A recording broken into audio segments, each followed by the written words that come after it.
Varicose veins కి సరైన చికిత్స కోసం సంప్రదించండి ఎవిస్ హాస్పిటల్. నమస్తే రమగారు. నమస్తే జయ. రమగారు, ధనుర్మాసంలోకి వెళ్ళబోతున్నాం కదా. కార్తీకం తర్వాత వెంటనే ప్రారంభమవుతుంది కదండి. ఈ మాసం యొక్క విశిష్టత, అవలంబించాల్సిన విధి విధానాలు ఒక్కసారి మాట్లాడుకుందాం. కార్తీక మాసం తర్వాత వచ్చే మాసం మార్గశిర మాసం. అయితే మార్గశిర మాసం రాగానే ధనుర్మాసం కాదు. మార్గశిరంతో సంబంధం లేదు దానికి.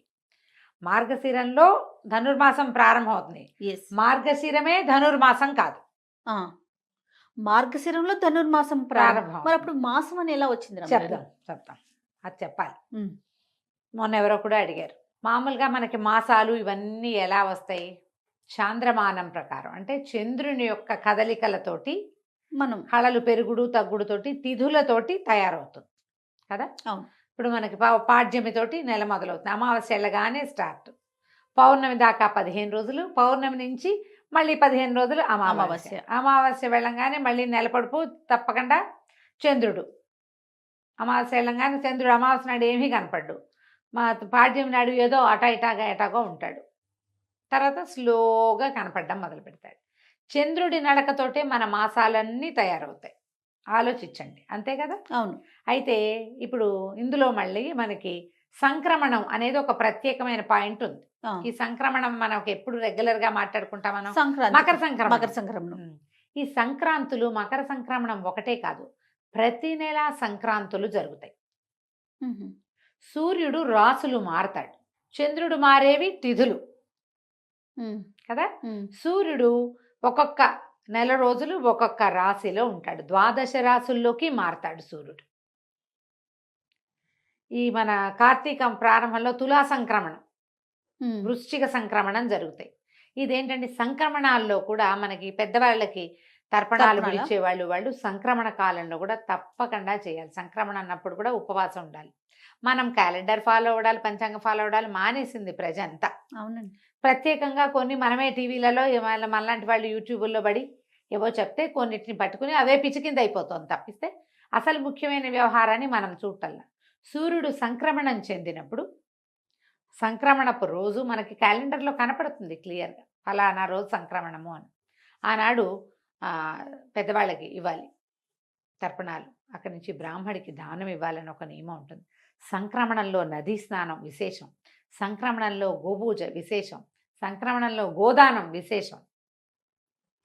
దాన ప్రక్రియ చాలా విశేషమైంది, కానీ అవన్నీ గుర్తుపెట్టుకోం. కానీ మనకి ప్రత్యేకంగా మకర సంక్రమణం ఒకటి మనకు ఖచ్చితంగా తెలుసు. ఏం చేతంటే మకర సంక్రమణం తర్వాత కాలం మారి ఉత్తరాయణ పుణ్యకాలం ప్రారంభమవుతుంది. ఓకే. దక్షిణాయనం వెళ్ళిపోతుంది. ఇప్పుడు మన కాలాన్ని 2 నడకలుగా విభజించారు, ఉత్తరాయణము దక్షిణాయనము. అంటే సూర్యుడు తూర్పు నుంచి ఉదయిస్తాడు కదా, ఈ ఉదయించే కాలంలో దక్షిణాయనం అప్పుడేమో దక్షిణం వైపుగా వాలుగా ఉంటాడు. ఉత్తరాయణం వచ్చేసరికల్లా సూర్యుడి వాలు ఉత్తరం వైపుకి వస్తుంది. ఇవి దేవతల యొక్క రాత్రి పగలుగా చెప్పబడతాయి. ఓకే. దేవతల యొక్క నిద్రాకాలం దక్షిణాయనం, తెరిపి కాలం, వాళ్ళు తెలివిగా ఉండే కాలం ఉత్తరాయణం. ఓకే. ఇప్పుడు ఈ ఉత్తరాయణం ఇవి ఎప్పుడు మారతాయని చెప్పుకున్నాం మనం, మకర సంక్రమణానికి మారతాయి. ఈ మకర సంక్రమణానికి ముందున్న సంక్రమణము ధనుస్ సంక్రమణం. సూర్యుడు ధనుర్రాశిలోకి మారతాడు. ఇది ఎప్పుడు వచ్చినట్టు, దక్షిణాయనం తాలూకు చివర, ఉత్తరాయణం తాలూకు మొదటి భాగానికి ముందు. అందుకని దీన్ని ఎలా పరిగణించాలి, ఒక దేవతల యొక్క రోజు యొక్క తెల్లవారుజాము, ఒక్క రోజు యొక్క తెల్లవారుజాము. తెల్లవారుజాము అంటే ఎప్పుడు, సూర్యోదయాత్ పూర్వకాలము చాలా ప్రభావవంతమైన కాలం. మనం బ్రాహ్మీ ముహూర్తం అని చెప్పుకుంటాం. తెల్లవారుజామును లేచి 10 నిమిషాలు చదువుకుంటే బుద్ధి వికసిస్తుంది. తెల్లవారుజామును స్నానం చేయటం, తెల్లవారే లేవటం, ఇది ఆ తెల్లవారిగా పరిగణించాలి మనం ధనుర్మాసాన్ని. ఇప్పుడు సూర్యుడు ధనుర్రాశిలోకి మారతాడు. ఓకే. ఇప్పుడు మార్గశిరం మొదలవగానే అవదు. మార్గశిరం ఎట్లా మొదలైంది, చంద్రుడు అమావాస్యతో వెళ్ళిపోయి పాడ్యంతోటి మొదలు పెట్టడంతో మార్గశిర మాసం మొదలైంది. నెంబర్ 1. మార్గశిరం వచ్చాక 7 రోజులకో 8 రోజులకో 9 రోజులకో మనకి సంక్రమణం జరగచ్చు. ఈ రాశిలోకి మారేసరికి సూర్యుడు ఇంకా మందంగా అయిపోతాడు, వెచ్చదనం బాగా తగ్గిపోతుంది. పొద్దుటిపూట అసలు కనపడ్డు మనకి. బాగా 10 అయితే కానీ సూర్యబింబం మనకి కంటికి కనిపించదు. ఈ సమయం పూర్తిగా పురుషోత్తమ మాసం అని చెప్పబడేటువంటి ఈ మార్గశిర మాసంలో విశేషంగా విష్ణు పూజ చేయాలి. మధుసూదన నామధేయంతో విష్ణువు కొలువై ఉంటాడు. దీనికి మనకి భగవద్గీతలో చెప్తాడు, మాసానాం మార్గశీర్షోహం అని చెప్పాడట కృష్ణ పరమాత్మ.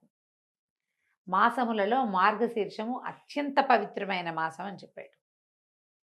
దీనికి ముందున్న కార్తీక మాసంలో శివ పూజలు చేస్తూ కార్తీక దామోదర ప్రీత్యర్థం అని చెప్పుకుని పూజ చేసుకున్నాం మనం. అవును, ఇప్పుడు కేవలము మధుసూదన ప్రీత్యర్థమే, మధుసూదన పూజే చేస్తాం, విష్ణు పూజే చేసుకుంటాం.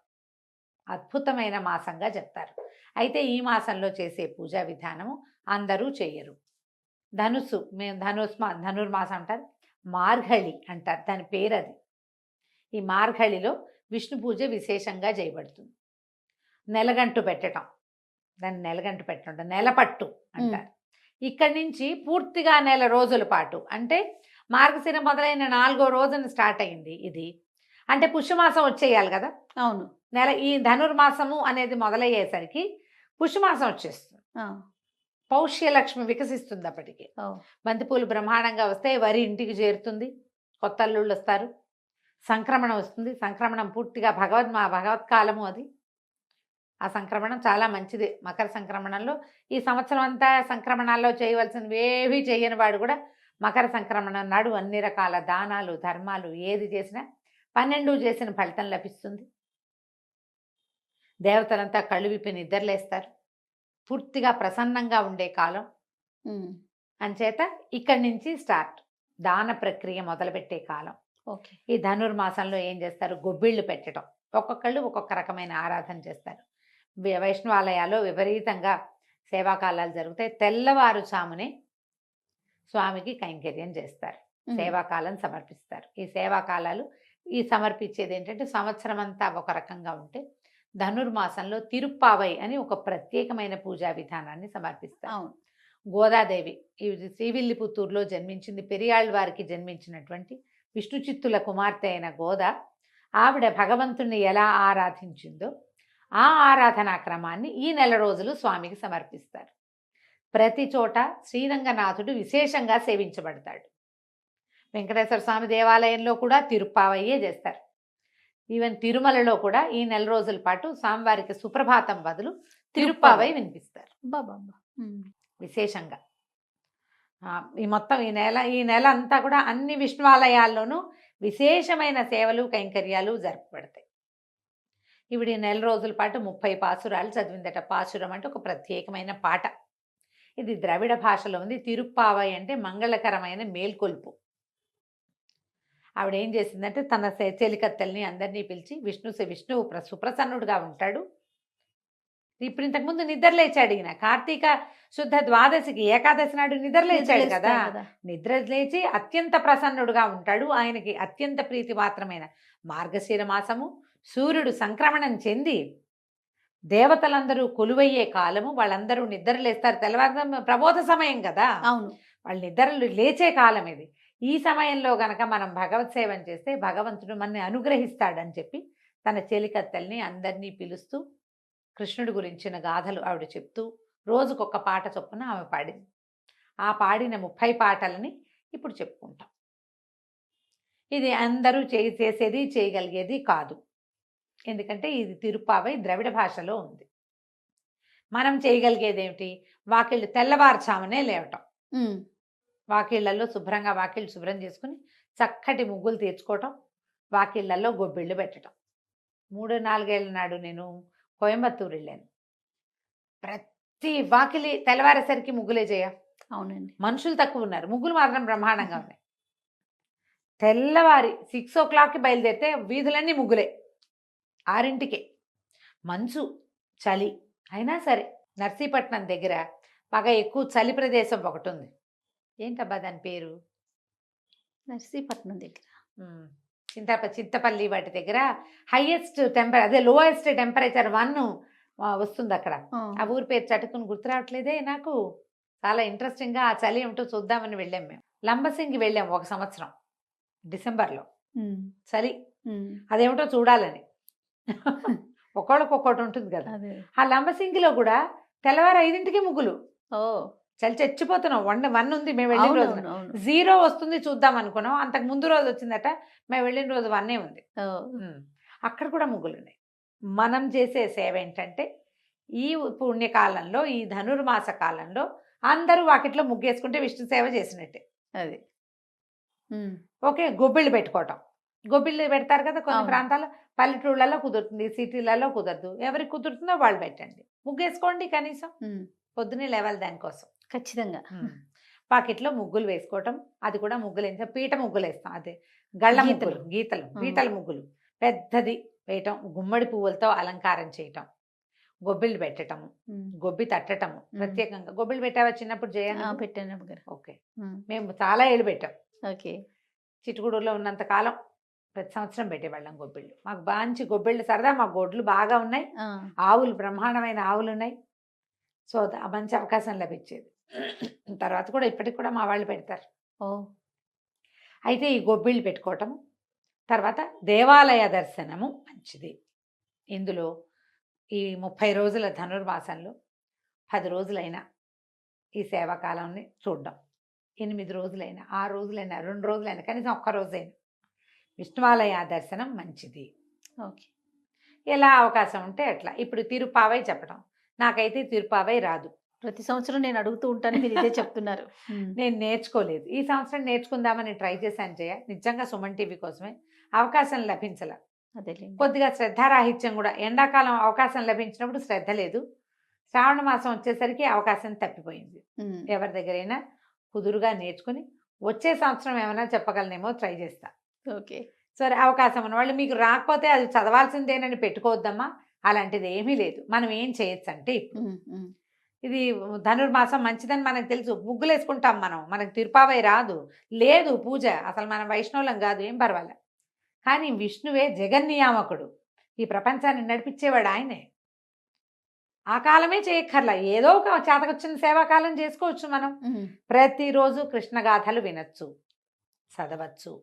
విష్ణు సంబంధమైనది ఏ స్తోత్రమైనా చదువుకోవచ్చు. కృష్ణాష్టకం చదవచ్చు, అచ్యుతాష్టకం, నారాయణాష్టకం, గోవిందాష్టకం, మధురాష్టకం, జగన్నాథాష్టకం, ఏదైనా చదువుకోండి. విష్ణు సహస్రనామం చదవండి, అన్నిటికంటే అద్భుతమైంది. చిన్నదో పెద్దదో, కృష్ణాష్టకం మరీ బుజ్జిది, అన్నిటికంటే చిన్నది. నాకు మీతో అదైనా విష్ణు సహస్రనామాలు చెప్పించాలని ఎప్పటి నుంచి అడుగుతున్నాను రమ్మగారు. తిరుపావై తప్పించేసుకున్నారు. సరే, ఓకే, అది ద్రవిడ భాషలో ఉంటుంది, నిజంగానే కష్టసాధ్యం. కానీ విష్ణు సహస్రనామాలైనా పెట్టుకుందాం రమ్మగారు. ఒక 2 లైన్లు, లేకపోతే 4 పెట్టుకుని దాని అర్థం చూద్దాంలే జయ, చెప్తాం. భగవంతుడు దానికే అవకాశం ఎప్పుడో ఇస్తాడు. ఇస్తాడంటారా? ఏమో, చూద్దాం. ఇన్నిటికి ఇచ్చాడు, దానికి ఇస్తాడేమో. మీ అవకాశాలను బట్టి ఎక్కడ మన దగ్గర వేణుగోపాల స్వామి గుడి, రామాలయము, తర్వాత వెంకటేశ్వర స్వామి గుడి, నరసింహస్వామి గుడి, ఏ దేవాలయానికి వెళ్ళినా సేవాకాలం జరుగుతుంది. తప్పకుండా స్వామిని దర్శించండి, ఆండాళ్ళని దర్శించండి. ఆమె మానవ స్వరూపంలో జన్మించింది. భగవంతుణ్ణి చేరటానికి ఎలాంటి ప్రీతిపాత్రమైన పని చేసినా భగవంతుడికి ప్రీతి దేనికి చెందుతాడు? శ్రద్ధ, భక్తి ఉంటే చాలని చెప్పింది. అవి 2 ఉంటే చాలని ప్రపంచానికి చాటి చెప్పిన తల్లి. ఈ 30 రోజులు ఆమెను పూజిస్తారు ప్రత్యేకంగా. ఆమెను చూసి ఒకసారి దండం పెట్టుకుని ఒకసారి దేవాలయ దర్శనం చేసుకున్నా కూడా చాలా మంచిది. మీ అవకాశాలను బట్టి చేయండి. ధనుస్సు వెళ్ళగానే చివరికి ఏం చేస్తారు? చివరి రోజులో గోదా కళ్యాణం, గోదా రంగనాథ స్వామి కళ్యాణం చేస్తారు. అవకాశం ఉంటే ఏదైనా రంగనాథ స్వామి దేవాలయమో క్షేత్రానికి వెళ్ళటమో ప్రయత్నం చేసి చూడండి, మీ కుదిరికను బట్టి. తప్పకుండా మీ అవకాశాన్ని బట్టి చేయొచ్చు. ఇది ధనుర్మాస విశేషం. సంతోషం రమ్మగారు. నమస్తే. నమస్తే జయ.